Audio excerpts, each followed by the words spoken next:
Breaking news Vijayawada చేరుకున్నారు Gorantla Madhav. Cyber crime police station కు వచ్చారు మాజీ ఎంపీ. లీగల్ టీమ్ తో కలిసి విచారణకు హాజరయ్యారు గోరంట్ల మాధవ్. మాధవ్ తో పాటు ఒక్కరిని మాత్రమే అనుమతించారు పోలీసులు. సైబర్ క్రైమ్ పోలీసులు ఇతర లాయర్లను అనుమతించలేదు.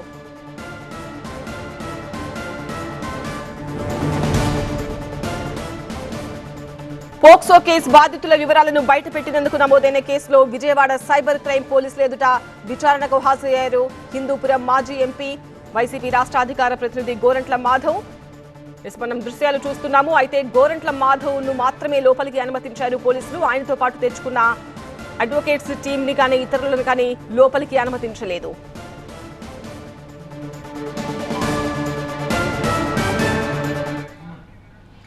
మరింత సమాచారం టీవీ9 ప్రతినిధి వసంత్ అడిగి తెలుసుకుందాం. వసంత్, గోరంట్ల మాధవ్ నిన్న మాట్లాడారు. పోలీసులు అడిగిన ప్రతి ప్రశ్నకు కూడా సమాధానం చెప్తాను అన్నారు. సో పోలీసులు మరి ఏం ప్రశ్న అడగబోతున్నారు?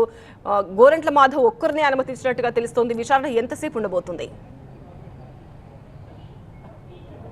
ప్రస్తుతం సైబర్ క్రైమ్ పోలీస్ స్టేషన్లో విచారణకు మాజీ ఎంపీ వైసీపీ నేత గోరంట్ల మాధవ్ అయితే హాజరయ్యారు. ప్రస్తుతం మనం చూస్తున్నటువంటి ఇదే పోలీస్ స్టేషన్లో గోరంట్ల మాధవ్కి సంబంధించినటువంటి విచారణ కొనసాగుతోంది. సిఐ శ్రీనివాస్ నేతృత్వంలో ప్రస్తుతం గోరంట్ల మాధవ్ను సైబర్ క్రైమ్ పోలీసులు విచారిస్తూ ఉన్నారు. అయితే పోక్సో కేసులో సంబంధించినటువంటి బాధితురాలి పేరును వెల్లడించారన్న అభియోగాల నేపథ్యంలో మాజీ మహిళా కమిషన్ చైర్మన్ వాసిరెడ్డి పద్మ ఇచ్చినటువంటి కంప్లైంట్ మేరకు ప్రస్తుతం సైబర్ క్రైమ్ పోలీసులు గోరంట్ల మాధవ్కు నోటీసులు ఇచ్చారు. నవంబర్ 2, 2024న మాజీ ఎంపీ గోరంట్ల మాధవ్ పైన కేసు నమోదు కాగా నిన్న విచారణకు హాజరు కావాలంటూ కూడా సైబర్ క్రైమ్ పోలీసులు నోటీసులు జారీ చేశారు. ఆ నోటీసులకి నిన్న విచారణకు గైరు హాజరు కాగా ఈ రోజు విచారణకు అయితే గోరంట్ల మాధవ్ హాజరయ్యారు. ఆయన పైన 72 BNS 79 BNS సెక్షన్ల కింద కేసు నమోదు కాగా ప్రస్తుతం ఆయన్ను సైబర్ క్రైమ్ పోలీసులు విచారిస్తూ ఉన్నారు.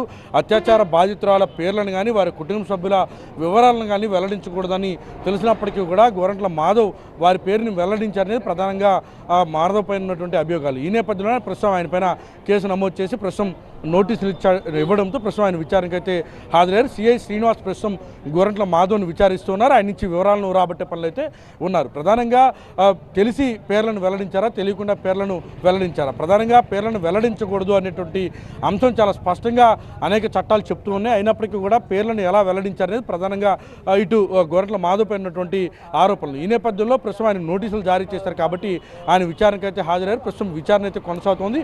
ఆయనకి సంబంధించి కొన్ని క్వశ్చన్లు కూడా ఇచ్చినట్టుగా తెలుస్తుంది. గోరంట్ల మాధవ్తో పాటు న్యాయవాదిని కూడా లోపలికి అనుమతించే ప్రస్తుతం ఒక న్యాయవాదితో పాటు గోరంట్ల మాధవ్ విచారణకు హాజరైనటువంటి నేపథ్యంలో విచారణ అయితే కొనసాగుతోంది. దాదాపు అరగంటకు పైగా గోరంట్ల మాధవ్ని విచారిస్తున్నట్టుగా కూడా విచారించేటటువంటి అవకాశం ఉన్నట్టుగా మనకి తెలుస్తోంది. అయితే పోలీసులు అడిగే ప్రతి ప్రశ్నకు కూడా తాను సమాధానం చెప్తాను, అందుకు సిద్ధంగా ఉన్నానంటూ కూడా గోరంట్ల మాధవ్ నిన్న మీడియా సమావేశంలో కూడా చెప్పినటువంటి నేపథ్యంలో ప్రస్తుతం విచారణ అయితే కొనసాగుతోంది. రైట్ వసంత్.